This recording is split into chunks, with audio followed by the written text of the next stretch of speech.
자, 오늘 말씀도 참 재미있는 말씀입니다. 1차 포로 귀환자 중에 나도 이스라엘 사람이요 고향 땅에 돌아가겠소. 가서 이스라엘을 재건하겠소. 이렇게 하고 나왔던 사람들 중에 61절에 있는 델메라와 데라르사와 그룹과 아돈과 임멜이라고 하는 지역부터 온 사람들이 있었습니다. 아마 뭐 페르시아 뭐 어느 지역이겠죠. 그 지역에서 올라온 사람들이 있는데 뭐 우리로 치면 저쪽에 헌릉에서 온 사람들이 좀 있는데 우리도 교회를 세우고 하는 일에 돕겠습니다.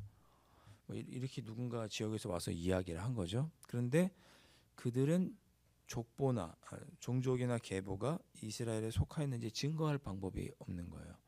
진짜 헌인행에 사는 사람 맞아요? 저 양재동 사는 사람 아니에요? 뭐 증명할 방법이 있어요?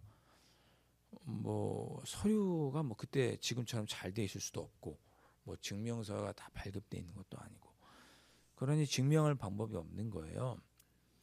그런 사람들이 있었다는 겁니다.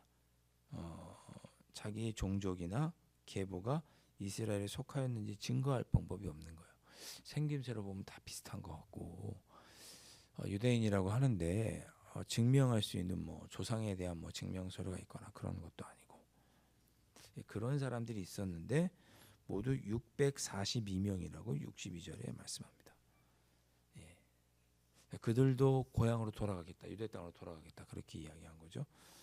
그리고 심지어 제사장들 어제 보면 뭐 몇천 명이 되죠. 제사장들이라고 얘기했던 사람들 중에도 신원이 불분명한 사람들이 있는 거예요. 심지어 바르실레라는 이름을 쓰는 가문도 있었는데 이 바르실레는 예전에 다윗이 압살롬에게 쫓길 때 그 다윗을 도왔던 바르실레의 딸 자손 중에서 그 바르실레 이름을 사용한 사람들이었다라고 63절에 기록하고 있습니다.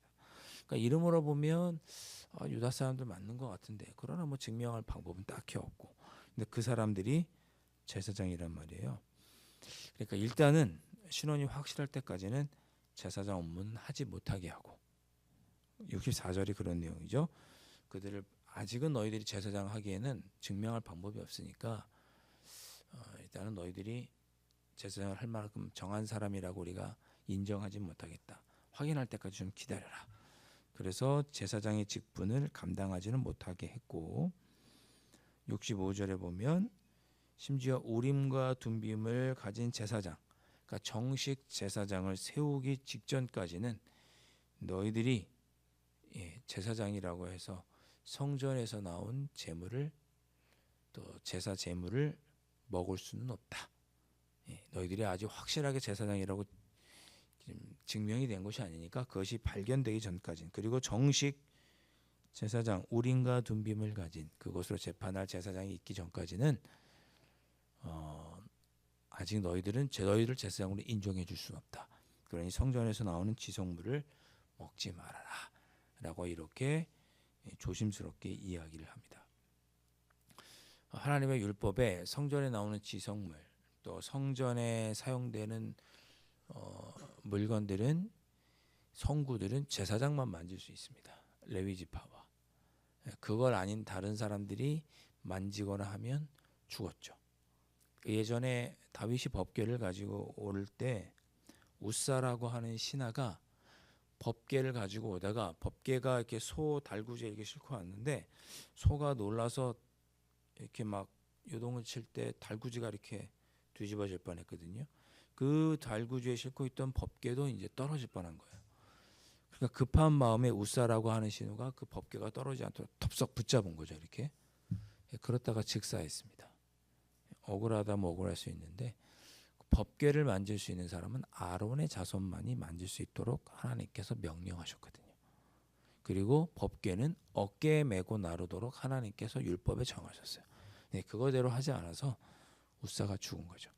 그러니까 아직 정식 제사장으로 여김받지 증명되지 않은 사람이 성전에서 일하거나 성전 지성물을 먹는 것은 부정한 일이고 또 그들에게도 좋지 않은 일이고 이스라엘 전체가 하나님께 죄를 지을 수 있는 일이기 때문에 너희들은 일단 그것이 증명될 때까지는 먹지 말아라 이렇게 이야기를 합니다. 그래서 그렇게 신원이 밝혀지지 않은 사람 또 족보에 다 들어서 신원이 밝혀진 사람 전체를 합쳤더니 66절에 42,360명이었다 이렇게 말하고 있습니다. 예.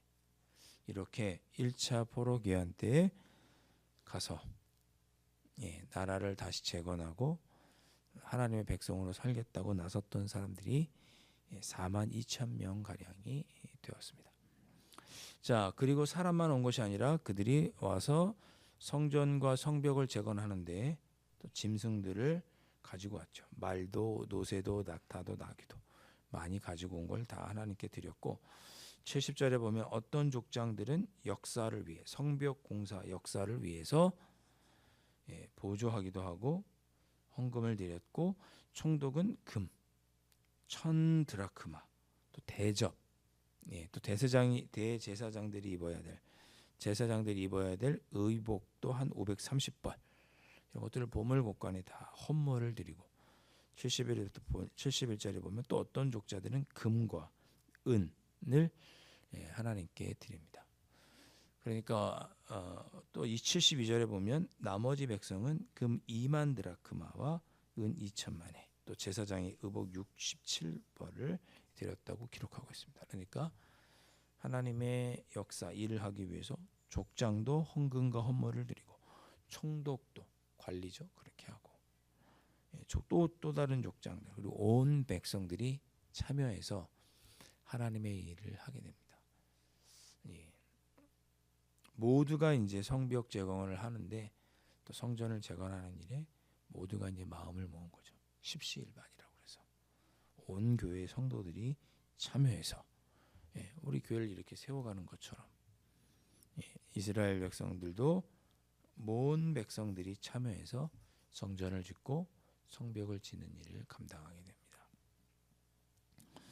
자, 이와 같이 73절에 제사장들과 레위 사람들과 문지기들과 노래하는 자들과 백성 몇 명과 느디님 사람들은 레위 사람들을 보좌하는 사람들이라고 그랬죠. 어제 말씀에 그 사람들은 남아서 예루살렘에서 성전을 섬겨야 하니까 그 사람들을 제외하고 온 이스라엘 자손은 다 자기들의 성읍 갈릴리 지역으로도 가고 사마리아 지역으로도 가고 남쪽으로도 가고 서쪽 지방으로도 가고 해안 지방으로도 가고 다 자기들이 원래 있던 곳에 고향으로 가서 나라를 재건하는 일에 앞장서고 정착하게 되었다. 그런 이야기가 73절까지 쭉 이어지고 있습니다. 참 감격스러운 일이죠. 감격스러운 일이라고 생각을 합니다. 하나님의 은혜 가운데 이제 고향에 돌아와서 무너졌던 성전도 다시 짓고 그건 이제 에스라에 나오죠. 성전을 재건하는 것. 그리고 나서 성벽도 재건해서 예루살렘이라고 하는 도시 자체를 재건하고 각자 또 지역으로 흩어져서 자기 고향을 다시 재건하고 하나님이 기뻐하시는 나라로 만들기 위하여 새롭게 출발을 하는 그런 내용이 느헤미야 오늘 본문에 나오고 있습니다. 오늘 말씀을 통해서 우리가 이렇게 오늘 이 새벽에 기도하셨으면 좋겠습니다. 교회를 섬기고 하나님의 일을 이루어가는 일은 한두 사람이 하는 게 아니라는 생각을 한번 해보게 됩니다.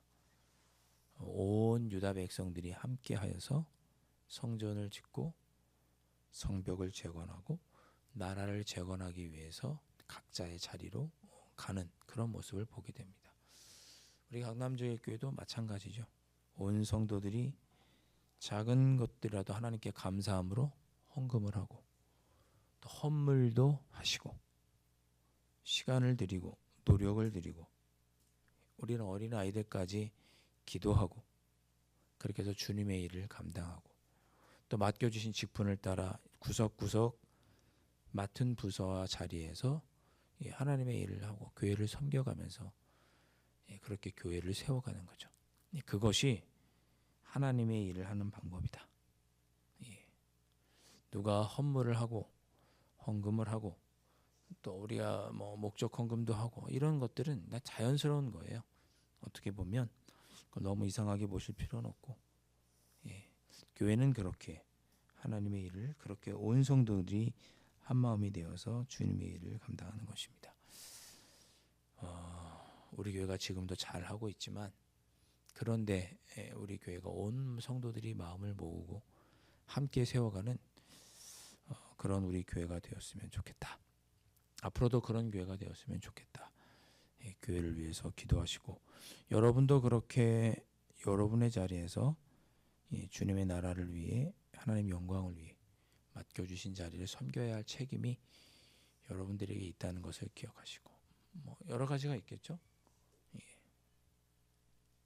기도하시는 일부터 해서 전도하시는 일도 있을 것이고, 주방을 돌보시는 일도 있을 것이고, 여러 가지 것들로 한 마음으로 하셔서 주님의 몸된 교회를 세워가실 수 있는 여러분들 되시면 좋겠습니다. 한 가지 말씀 또 드리면, 여러분 교회를 이렇게 섬겨가는 일이 내가 교회를 돕는다, 내가 교회를 섬긴다, 맞죠? 여러분이 수고하고 노력하시고 헌금하시고 기도하심으로 교회를 섬기는 것이 맞습니다. 그런데 거꾸로 내가 그렇게 교회를 섬김으로 내가 하나님 앞에 성숙해지는 그런 은혜를 받기도 합니다. 예를 들면 예전에 헨리 나우엔이라고, 지금 죽었습니다. 헨리 나우엔이라고 하는 영성가가 있었습니다. 뭐 죽은 지 얼마 몇 년, 10여 년 됐나요? 한국에 있는 목회자, 전 세계에 있는 많은 목회자들에게 엄청난 영향을 끼쳤던 미국의 헨리 나우엔이라고 하는, 여러분도 한번 이름쯤은 들어보셨을지 모르겠습니다. 그가 말년에 저 캐나다 쪽에 있는 데이브레이크라고 하는 그런 지적 장애인들, 뭐 뇌성마비 환자들을 돕는 장애인 단체에 들어가서 거기서 평생을 돕다가 그가 이제 삶을 마감을 하는데, 헨리 나우엔이 아담이라고 하는 청년을 돕게 됩니다. 근데 그는 나이는 청년인데 정신 연령은 5살에서 6살 정도 되는 그런 청년이에요. 몸은 이제 뭐 크죠.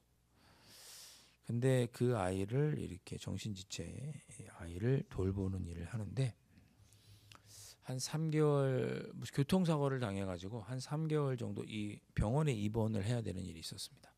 근데 이 헨리 나우엔이 병원에 입원해 있는데, 이 아담이라고 하는 자기가 직접 돌보던 그 정신지체가 계속 생각이 나는 거예요. 그 내가 돌봐주지 않으면 그 아이 누가 돌보지? 그 제대로 식사를 하고 씻기는 하나? 걱정이 되는 거예요. 자기가 평소에 그 청년을 돌봤는데 걱정이 되는 거예요.